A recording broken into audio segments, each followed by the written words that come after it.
Hello everyone. आज की इस क्लास में समाजशास्त्र से संबंधित महत्वपूर्ण प्रश्नों को कराया जाएगा। आप सभी इस वीडियो को ज़्यादा से ज़्यादा लोगों के साथ शेयर जरूर कर दीजिए। समाजशास्त्र संबंधित सभी परीक्षाओं के लिए यहाँ पर प्रैक्टिस सेट एंड सोशियोलॉजी के नोट्स पीडीएफ फॉर्मेट में प्रोवाइड कराए जा रहे हैं। इससे संबंधित जानकारी के लिए यहाँ पर एक व्हाट्सएप नंबर दिया गया है जिस पर आप मैसेज करके पूरी जानकारी ले सकते हैं। नंबर है 790-555-3851 एंड यहाँ पर आपको यूपीपीजीटी का प्रैक्टिस सेट मिल जाएगा।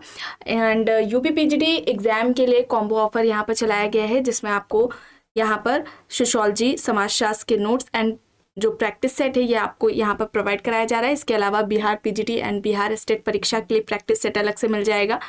कॉम्बो ऑफर बिहार शिक्षक भर्ती के लिए भी चलाया गया है जो कि Bihar state and Bihar PGT के लिए होगा।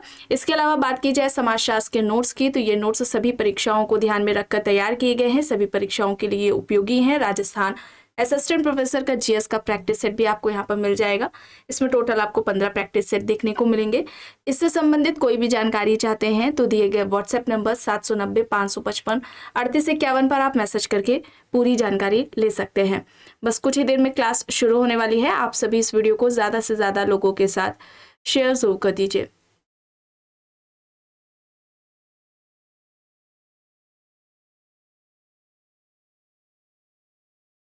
यहाँ तक हो गया था। चलिए यहाँ से शुरू करना है। पुस्तक है class codes and control, Andre Beteille, F G. Bailey, Bernstein, Ross. यहाँ पर ऑप्शंस दिए गए हैं। क्लास कोड्स एंड कंट्रोल, इस पुस्तक के लेखक कौन है, किसके द्वारा यह पुस्तक लिखी गई है। यहाँ पर इस प्रश्न का सही विकल्प क्या होगा? क्लास कोड्स एंड कंट्रोल, ये किसकी पुस्तक है? बर्नस्टीन की है। यहाँ पर ऑप्शन सी होगा। ठीक है, class codes and control Bernstein की पुस्तक है। यहाँ पर ऑप्शन सी यहाँ पर राइट आंसर हो जाएगा। आंद्रे बेत्ते की बात की जाए तो इनकी एक पुस्तक है caste, class and power. Caste, class and power, caste, class and power, ये इनकी पुस्तक है जो कि 1958 में आती है। और इन्होंने सामाजिक स्त्रीकरण के, यानी कि आंद्रे बेत्ते ने सामाजिक स्त्रीकरण के 3 आधार बताए थे। ठीक है, आधार कितने बताए थे? 3 आधार बताए थे। एक तो इन्होंने बताया है जाति को, दूसरा इन्होंने वर्ग को बताया है, और तीसरा इन्होंने जाति, वर्ग और शक्ति। ठीक है, क्या हो जाएगा? शक्ति हो जाएगा। कास्ट, क्लास एंड पावर है तो जाति, वर्ग और शक्ति ये सामाजिक स्त्रीकरण के आधार हैं जो कि आंद्रे बेत्ते के द्वारा बताए गए हैं। ठीक है, ये याद रखिएगा, इनकी बुक इंपॉर्टेंट है, इसे भी याद रखिएगा। और इसके अलावा इन्होंने, आंद्रे बेत्ते ने क्या कहा था कि जो भारतीय समाज है, ठीक है, भारतीय समाज मिश्रित समाज है। भारतीय समाज क्या है? भारतीय समाज मिश्रित समाज है। भारतीय समाज मिश्रित समाज है। और एफ.जी. बेली का फील्ड वर्क की बात करें तो एफ.जी. बेली का फील्ड वर्क कहाँ पर रहा है? बीसीपाड़ा पर रहा है। बीसीपाड़ा पर इन्होंने फील्ड वर्क किया है। रॉस की बात करें तो रॉस सामाजिक नियंत्रण अवधारणा के जनक है। सामाजिक नियंत्रण अवधारणा ये इनके द्वारा दी गई है, रॉस के द्वारा। और इनकी जो पुस्तक है ये सोशल कंट्रोल है। ठीक है, सोशल कंट्रोल इनकी पुस्तक है जो कि 1901 में आती है। ठीक है, इसे याद रखिएगा। चलिए आगे देखते हैं प्रश्न। सोशियोलॉजी ऑफ डेविएंट बिहेवियर नामक पुस्तक किससे संबंधित है? Cohen, Clinard, MJ Sethna, Elliott. यहाँ पर ऑप्शंस हैं। सोशियोलॉजी ऑफ डेविएंट बिहेवियर किसकी हो जाएगी ये पुस्तक? सोशियोलॉजी ऑफ डेविएंट बिहेवियर, यहाँ पर सही होगा क्लिनॉट। ठीक है, क्लिनॉट होगा। ऑप्शन बी यहाँ पर राइट आंसर हो जाएगा। ठीक है, क्लिनॉट होगा। इन्होंने अपराध को किस तरीके से परिभाषित किया था कि सामाजिक नियमों से विचलन अपराध है। अपराध क्या है? अपराध सामाजिक नियमों से विचलन है। सामाजिक नियमों से विचलन है। अपराध क्या है? सामाजिक नियमों से विचलन है।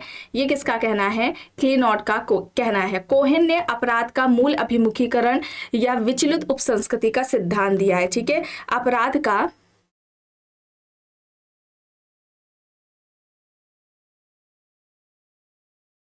अपराध का मूल अभिमुखीकरण या फिर विचलित उपसंस्कृति का सिद्धांत दिया है। ठीक है, या फिर विचलित उपसंस्कृति का सिद्धांत दिया है, किसने दिया है? कोहेन ने दिया है। जितनी भी बातें आपको बताई जा रही हैं सभी इंपॉर्टेंट है, इस तरीके से प्रश्न परीक्षाओं में पूछा जाता है। और चेतना ने कहा था कि अपराध वह कार्य या त्रुटि है जिसके लिए कानून दंड देता है। अपराध वह कार्य या त्रुटि है, वह कार्य या त्रुटि है जिसके लिए कानून दंड देता है। ठीक है, तो क्राइम इंपॉर्टेंट है, इसे याद रखिएगा। और अपराध शास्त्र के जनक कौन है? अपराध शास्त्र के जनक कौन है? लोम्ब्रोसो हैं। ठीक है, लोम्ब्रोसो अपराध शास्त्र के जनक है, इसे भी याद रखिएगा, इंपॉर्टेंट है। ठीक है, चलिए आगे देखते हैं। प्रश्न है, संस्कृति की लघुतम इकाई है प्रतिसंस्कृति, सांस्कृतिक क्षेत्र, सांस्कृतिक तत्व या फिर सांस्कृतिक परम तत्व। संस्कृति की लघुतम इकाई क्या है इनमें से? संस्कृति की लघु इकाई क्या है? सांस्कृतिक तत्व है। ठीक है, संस्कृति की लघु इकाई सांस्कृतिक तत्व है। और संस्कृति की बड़ी इकाई क्या है? सांस्कृतिक सकुल है। कई सारे सांस्कृतिक तत्वों का योग ही सांस्कृतिक सकुल का निर्माण करता है। और अगर हम बात करें प्रतिसंस्कृति की, तो प्रतिसंस्कृति की अवधारणा मिल्टन सिंगर ने दी है। ठीक है, मिल्टन सिंगर के द्वारा प्रतिसंस्कृति की अवधारणा दी गई है, जिसे काउंटर कल्चर या कॉन्ट्रा कल्चर के नाम से जाना जाता है, इसे याद रखिएगा।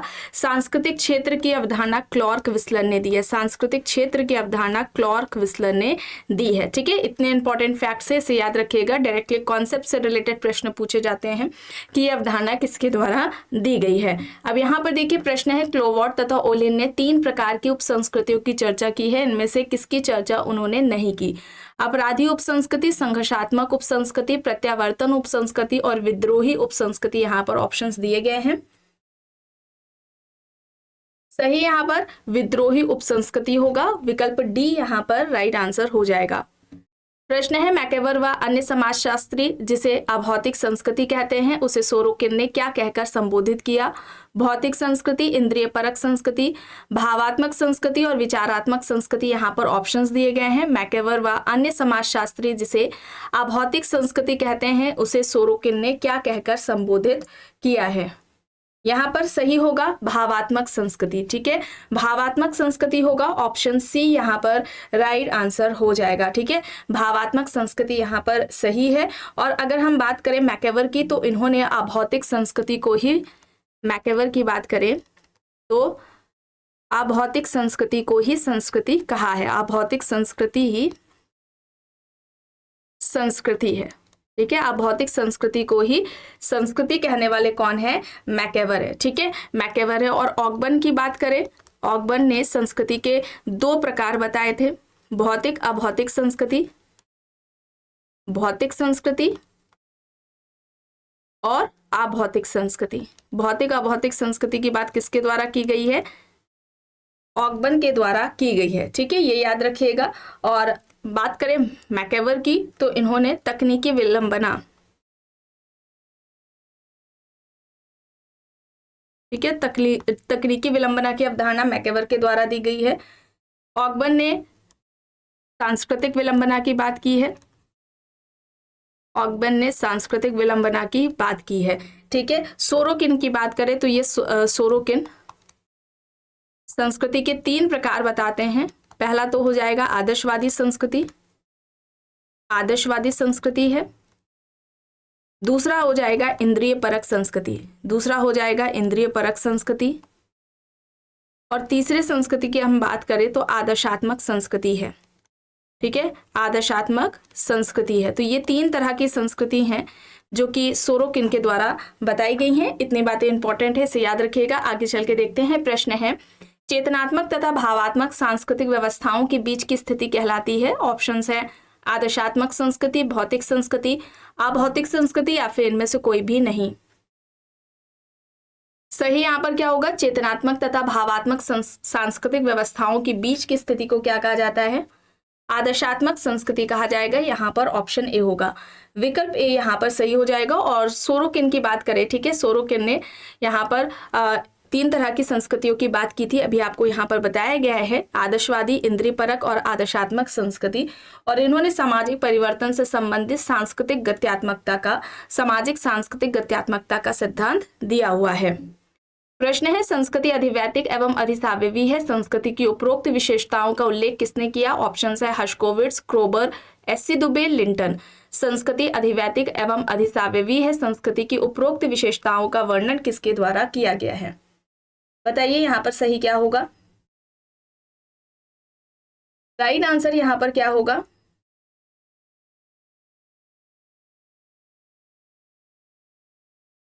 राइट आंसर यहाँ पर क्या होगा? हर्शकोविट्ज क्या कहते हैं? संस्कृति पर्यावरण का मानव निर्मित भाग है। संस्कृति पर्यावरण का मानव निर्मित भाग है, मानव निर्मित भाग है। ये उनका कथन संस्कृति से संबंधित हर्शकोविट्ज का पूछा जाता है। और यहाँ पर क्रोबर होगा, ठीक है, क्रोबर होगा, विकल्प बी यहाँ पर राइट आंसर हो जाएगा। और बात करें दुबे की, तो दुबे ने संस्कृति की 6 अवस्थाएं बताई थी, ठीक है, 6 अवस्थाएं संस्कृति की दुबे के द्वारा बताई गई हैं। पहली अवस्था की बात करें तो आदि पाषाण है, आदि पाषाण युग हो जाएगा। दूसरी हो जाएगी पूरा पाषाण युग, पूरा पाषाण युग। तीसरी हो जाएगी नव पाषाण युग, नव पाषाण युग। और चौथे नंबर पर हो जाएगी त्राम युग। फिर आएगा कांस्य युग और लौह युग। ये 6 अवस्थाएं बताई हैं एस.सी. दुबे ने संस्कृति की, ठीक है, इसे याद रखिएगा। यहाँ पर ऑप्शन बी हो जाएगा सही। प्रश्न है, इनमें से कौन सा सही है? समाज अमूर्त है जबकि समिति मूर्त, समाज अस्थायी है जबकि समिति स्थायी, अस्थायी, और समाज में सहयोग एवं संघर्ष दोनों संभव है लेकिन समिति में केवल सहयोग ही संभव है, या फिर उपरोक्त यहाँ पर सभी सही होगा। और यहाँ पर एक याद करिए रखिएगा, लिंटन ने संस्कृति को क्या कहा था? संस्कृति समाज के सदस्यों की जीवन विधि है, संस्कृति समाज के सदस्यों की जीवन विधि है, इस तरीके से परिभाषित लिंटन ने संस्कृति को किया है। अब यहाँ पर क्या होगा? यहाँ पर उपरोक्त सभी होगा, विकल्प डी यहाँ पर राइट आंसर हो जाएगा।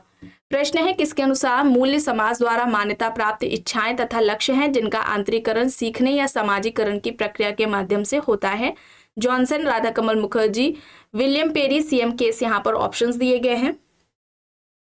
जॉनसन ने तो कहा था कि सभी तरह का शिक्षण समाजीकरण नहीं है बल्कि समाज के द्वारा मान्यता प्राप्त व्यवहारों को आत्मसात करना ही, व्यवहारों सामाजिक मूल्यों को आत्मसात करना ही समाजीकरण कहलाता है।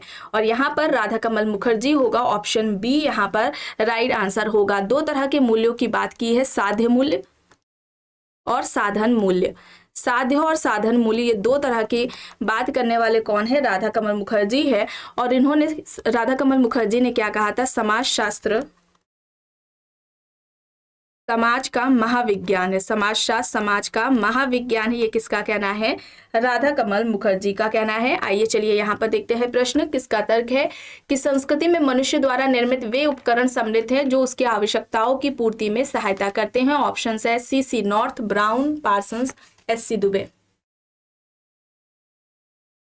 यहां पर सही क्या होगा? संस्कृति से संबंधित कुछ महत्वपूर्ण विशेषताओं के बारे में बात करें, शॉर्ट में स्टेटमेंट आपको परिभाषा दी गई, उसमें दी गई होगी, उसमें आपको की फैक्ट्स, की नोट्स है, एक तरीके से कह सकते हैं हिंट्स है, उनको देखना है किस पर बात की गई है, महत्वपूर्ण जोर दिया गया है उसको संस्कृति को परिभाषित करते हुए। तो बात करें रेडफील्ड की, ठीक है, रेडफील्ड की आपको क्लास में बताया भी गया है।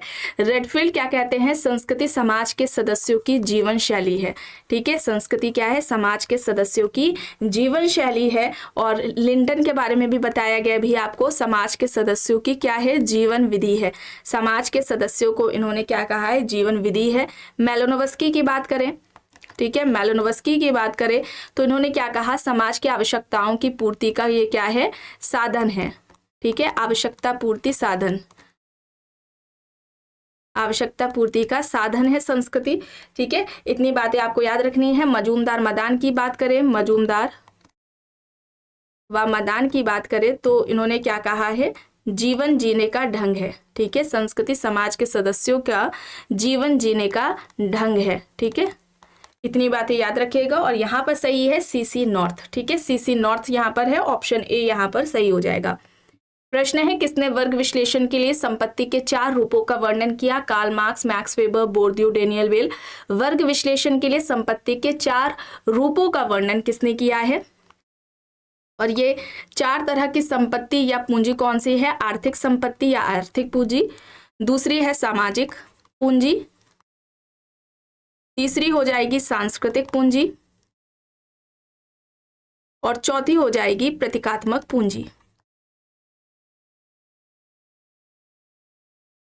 ठीक है, ये याद रखिएगा। वर्ग संस्कृति की अवधारणा भी इनके द्वारा दी गई है। क्लास कल्चर का कॉन्सेप्ट भी इन्होंने दिया है। वर्ग संस्कृति की अवधारणा भी इनके द्वारा दी गई है। ठीक है, सांस्कृतिक पुनरुत्पादन,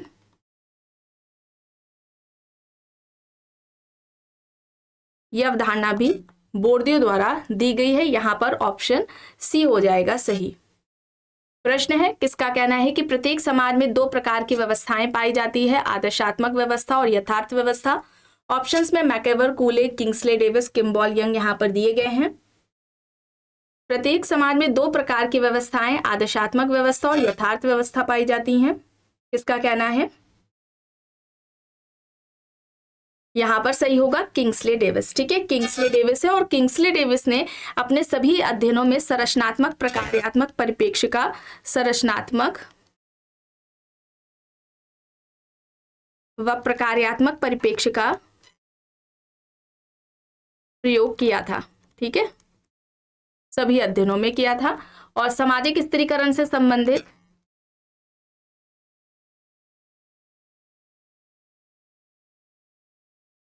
प्रकार्यात्मक सिद्धांत दिया है। सामाजिक स्थिरीकरण का प्रकार्यात्मक सिद्धांत विल्बर्ट मूर के द्वारा मिलकर के किंग्सले डेविस के द्वारा दिया गया है। मानव समाज की पुस्तक है जो कि 1936 में आती है, किंग्सले डेविस की, ये याद रखिएगा।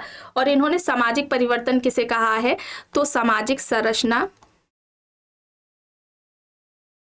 प्लस उसके प्रकारों में जो परिवर्तन होगा उसे हम क्या कहेंगे? सामाजिक परिवर्तन कहेंगे। ठीक है, इसे याद रखिएगा, ये इंपॉर्टेंट है, शॉर्ट में आपको यहाँ पर बताया गया है। और इसके अलावा इन्होंने कहा था कि जो व्यक्तित्व होता है, ठीक है, व्यक्तित्व है या मानसिक घटना नहीं है। ठीक है, सॉरी, व्यक्तित्व को इन्होंने कहा था कि एक मानसिक घटना है। ठीक है, व्यक्तित्व मानसिक घटना है, या ना तो आंगिक है और ना ही सामाजिक है, बल्कि दोनों के ही मेल जोल से इसका निर्माण होता है। ये अभी हाल ही में परीक्षा आई थी, उसमें इस तरीके से किंग्सले डेविस का ये प्रश्न पूछा गया था कि व्यक्तित्व मानसिक घटना है, या ना तो आंगिक है और ना ही सामाजिक, बल्कि दोनों के मेल जोल से इस व्यक्तित्व का निर्माण होता है। ठीक है, क्लियर। चलिए आगे चलते हैं, देखते हैं सामाजिक वर्ग, परिस्थिति समूह, आयु एवं लिंग समूह, ये सभी उदाहरण है किसके? अर्ध समूह, प्राथमिक समूह, द्वितीयक समूह। यहाँ पर ऑप्शन है, देखिए अर्ध समूह होगा क्वाइसी समूह, क्वाइसी ग्रुप है, या जिसे हम आभासीय समूह कहते हैं। और ये अवधारणा जिन्सबर्ग और बोटो-मोर के द्वारा दी गई है। ठीक है, किसके द्वारा दी गई है? जिन्सबर्ग एंड बोटो-मोर के द्वारा यह अवधारणा दी गई है। जिन्सबर्ग की एक बुक है इंपॉर्टेंट, इसे याद रखिएगा, रीजन एंड अनरीजन इन सोसाइटी। ठीक है, ये इंपॉर्टेंट बुक है, रीजन एंड अनरीजन इन सोसाइटी, ये जिन्सबर्ग की इंपॉर्टेंट बुक है। प्राथमिक समूह की अवधारणा की बात करें तो ये कूले के द्वारा दी गई है सोशल ऑर्गेनाइजेशन में। ठीक है, सोशल ऑर्गेनाइजेशन इनकी बुक है जो कि 1909 में आती है ये पुस्तक कूले की। प्रश्न है, संदर्भ समूह व्यवहार के परिप्रेक्ष्य में सीमांत व्यक्ति की अवधारणा का किसने प्रयोग किया? आर के मर्टन, एलिस के रॉसी, न्यूकॉम, एच हाइमन। यहाँ पर ऑप्शंस हैं। संदर्भ समूह व्यवहार के परिप्रेक्ष्य में सीमांत व्यक्ति की अवधारणा का प्रयोग किसने किया था? किसने किया था? मर्टन ने किया था। यहाँ पर ऑप्शन ए हो जाएगा। ठीक है, ऑप्शन ए मर्टन यहाँ पर राइट आंसर है। ठीक है, मर्टन यहाँ पर राइट है। और याद रखिएगा न्यूकॉम का नाम आता है। ठीक है, न्यूकॉम ने संदर्भ समूह के 2 प्रकार बताए थे। संदर्भ समूह की बात न्यूकॉम के द्वारा भी की गई थी। एक तो इन्होंने बताया सकारात्मक संदर्भ समूह, सकारात्मक संदर्भ समूह, और दूसरा इन्होंने नकारात्मक संदर्भ समूह की बात की है। दूसरा क्या हो जाएगा, नकारात्मक संदर्भ समूह हो जाएगा।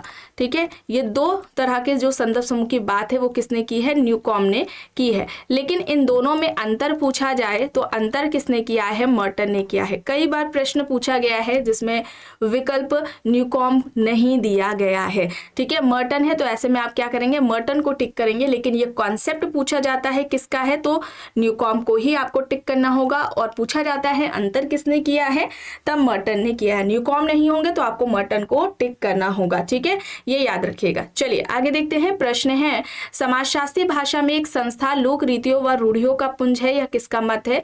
ऑप्शंस है Johnson, R K. Merton, Max Weber, Durkheim. यहाँ पर ऑप्शंस दिए गए हैं। संस्था लोक रीतियों एवं रूढ़ियों का पुंज है, ये किसके द्वारा बात कही गई है, जॉनसन के द्वारा कही गई है। जॉनसन, यहाँ पर ऑप्शन ए हो जाएगा सही। ठीक है, जॉनसन के द्वारा कही गई है।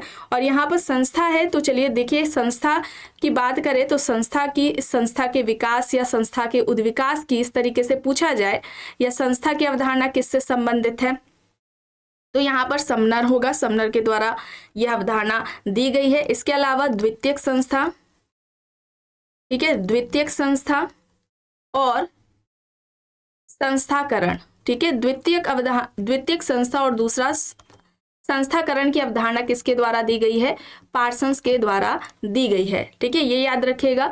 और समग्र संस्था, ठीक है, समग्र संस्था या हम कहें संपूर्ण संस्था, ठीक है, समग्र या संपूर्ण संस्था की जो अवधारणा है ये किसने दी है, गॉफमैन ने दी है। ठीक है, किसने दी है, गॉफमैन ने दी है। सारी अवधारणाएं पेपर में एग्जाम में आपकी पूछी जाती है, इंपॉर्टेंट है, इसे याद रखिएगा। प्रश्न है, नगरीकरण में न केवल जनसंख्या का नगरों की ओर जाना निहित है, बल्कि जाने वालों की अभिवृत्तियों, विश्वासों, मूल्यों और व्यवहारों में, प्रतिमानों में परिवर्तन भी शामिल है। किसका कहना है, ऑप्शन है एडरसन, लुइसवर्थ, बर्गल, ए.आर. देसाई। यहाँ पर विकल्प दिए गए हैं। यहाँ पर सही होगा लुइसवर्थ। ठीक है, लुइसवर्थ यहाँ पर ऑप्शन बी यहाँ पर राइट आंसर हो जाएगा। और लुइसवर्थ ने नगरीकरण की तीन कहें हम विशेषताएं या लक्षण नगरीकरण से बताए थे। एक तो उन्होंने जनसंख्या का आकार, दूसरा उन्होंने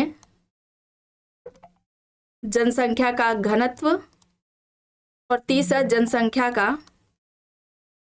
जनसंख्या की विषमता बताया है। ठीक है, ये नगरीकरण के तीन तत्व या नगरीकरण के लक्षण हैं जो कि लुइसवर्थ के द्वारा बताए गए हैं। और बर्गल क्या कहते हैं, ठीक है, बर्गल की इंपॉर्टेंट बुक है। बर्गल की कौन सी इंपॉर्टेंट बुक है, ये एग्जाम में आती है, अर्बन सोशियोलॉजी। ठीक है, अर्बन सोशियोलॉजी, ये बर्गल की पुस्तक है। और इन्होंने कहा था, हम उस बस्ती को नगर कहेंगे जहाँ के अधिकांश निवासी कृषि कार्यों के अलावा अन्य कार्यों में व्यस्त है। ठीक है, हम उस बस्ती को नगर कहेंगे जहाँ के अधिकांश निवासी कृषि कार्य के अलावा अन्य कार्यों में क्या है, व्यस्त है। ठीक है, तो इतनी बातें इंपॉर्टेंट है, इसे याद रखिएगा। चलिए आगे देखते हैं। प्रश्न है, LSD किस प्रकार का मादक पदार्थ है।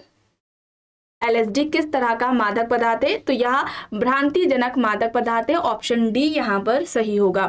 प्रश्न है, जनसंख्या वृद्धि का कौन सा कारण नहीं है। विवाह की निम्न आयु, उच्च अशिक्षितता, परिवार नियोजन के प्रति धार्मिक मनोवृत्ति, व्यावसायिक शिक्षा। तो जनसंख्या वृद्धि का कारण नहीं है तो व्यावसायिक शिक्षा होगा, डी यहाँ पर सही होगा। प्रश्न है, निम्न में से कौन सा कारक बाल अपराध का कारण है। विच्छिन्न परिवार, शिक्षा, व्यक्तित्व और संस्कृति। यहाँ पर ऑप्शन से बाल अपराध का कारण पूछा जा रहा है, बताइए।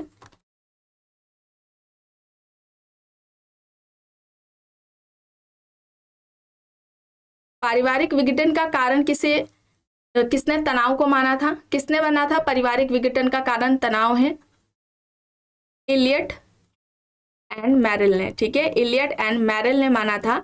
और इन्होंने तनाव के दो प्रकार भी बताए थे। ठीक है, तनाव के दो प्रकार भी बताए थे। एक तो प्राथमिक तनाव है, प्राथमिक तनाव जो कि पति पत्नी के वैचारिक मतभेद से उत्पन्न होता है। और द्वितीयक तनाव में इन्होंने कहा यह आर्थिक कारणों की वजह से उत्पन्न होता है। ठीक है, तो तनाव को पारिवारिक विघटन का कारण इलियट एंड मैरिल ने माना। दो तरह के तनाव, प्राथमिक और द्वितीयक तनाव की बात की है। यहाँ पर विच्छिन्न परिवार होगा, ऑप्शन ए यहाँ पर राइट आंसर हो जाएगा।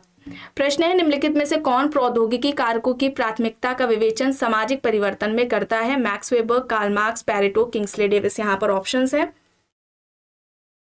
सही यहाँ पर कार्ल मार्क्स होगा, ऑप्शन बी यहाँ पर राइट आंसर हो जाएगा। ठीक है, बी यहाँ पर राइट आंसर है। अगर हम परिवर्तन, सामाजिक परिवर्तन के कारणों की बात करें, हम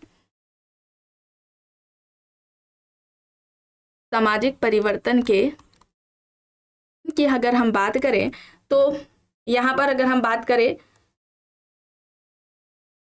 बौद्धिक की, तो ये अगस्त कॉम्टे ने बताया है। बौद्धिकता या बौद्धिक को सामाजिक परिवर्तन का कारण किसने माना है? अगस्त कॉम्टे ने माना है। आर्थिक को या अर्थ को या पूंजी को किसने माना है? कार्ल मार्क्स ने। ठीक है, किसने माना है? कार्ल मार्क्स ने माना है। जनसंख्या को सामाजिक परिवर्तन का कारण किसने माना है? माल्थस ने। ठीक है, माल्थस ने माना है। और भौगोलिक को, ठीक है, भौगोलिक को जनसंख्या का कारण किसने माना है? हंटिंगटन ने माना है। ठीक है, ये इंपॉर्टेंट है, जितना भी आपको बताया गया है याद रखिएगा। वेबलन की बात करें तो वेबलन ने जनसंख्या का सामाजिक परिवर्तन का कारण प्रौद्योगिकी को माना था। ठीक है, प्रौद्योगिकी को माना था। ठीक है, वेबलन ने। यहाँ पर ये जितने भी इस तरीके से बताए गए हैं, मैचिंग में अक्सर पूछ लिया जाता है, या इसमें से कौन सा युग्म सही नहीं है, इस तरीके से पूछा जाता है। चलिए आगे देखिए, प्रश्न है निम्नलिखित में से कौन सा कारक भारत में जातीय असमानता के उन्मूलन का कारण है? विवाह बंधन, निरक्षरता तथा रूढ़िवाद, शिक्षा, जाति प्रतिष्ठा की भावना। यहाँ पर ऑप्शन है जाति असमानता के उन्मूलन का कारण है, ये पूछा जा रहा है, तो शिक्षा यहाँ पर होगा। ठीक है, शिक्षा होगा, ऑप्शन सी यहाँ पर राइट आंसर हो जाएगा।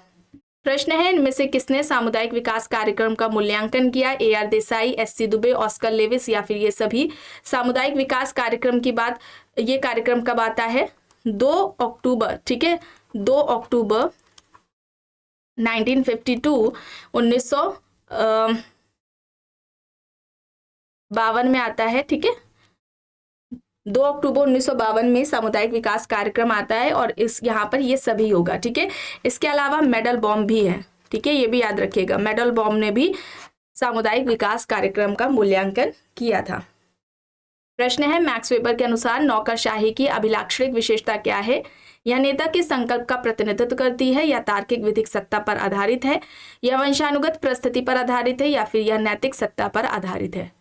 यहाँ पर यह तार्किक विधिक सत्ता पर आधारित है, ऑप्शन बी यहाँ पर राइट आंसर हो जाएगा। वेबर ने नौकरशाही की बात की थी। ठीक है, नौकरशाही की अवधारणा वेबर की है, और नौकरशाही में ही वेबर ने अलगाव की बात की है। ठीक है, अलगाव की बात वेबर ने नौकरशाही में की है, इसे याद रखिएगा। और शक्ति सत्ता की अगर हम बात करें, ठीक है, शक्ति सत्ता के 3 प्रकार इन्होंने बताए हैं। परंपरागत सत्ता या शक्ति आप कहें, बात एक ही है, करिश्माई, और तीसरा तार्किक सत्ता, तार्किक या वैधानिक सत्ता। ठीक है, चलिए आखिरी प्रश्न देखते हैं। वह सिद्धांत जो समाज और मानव शरीर के बीच कई बिंदुओं पर साम्यता स्थापित करता है, यह कहलाता है? साविवी सिद्धांत, प्राकृतिक सिद्धांत, समूह मस्तिष्क सिद्धांत, आदर्शवादी सिद्धांत। तो यहाँ पर होगा साविवी सिद्धांत। ठीक है, यहाँ पर क्या होगा? साविवी सिद्धांत होगा, ऑप्शन ए यहाँ पर राइट आंसर हो जाएगा। तो आज की इस क्लास में बस इतना ही। आई होप ये आपको पसंद आई होगी। अगर पसंद आई है तो प्लीज लाइक करिएगा, कमेंट करके जरूर बताइएगा। चैनल पर अगर आप नए हैं तो चैनल को भी जरूर सब्सक्राइब कर लीजिएगा, एंड इस वीडियो को जितना हो सके ज्यादा से ज्यादा लोगों के साथ शेयर भी जरूर करिएगा।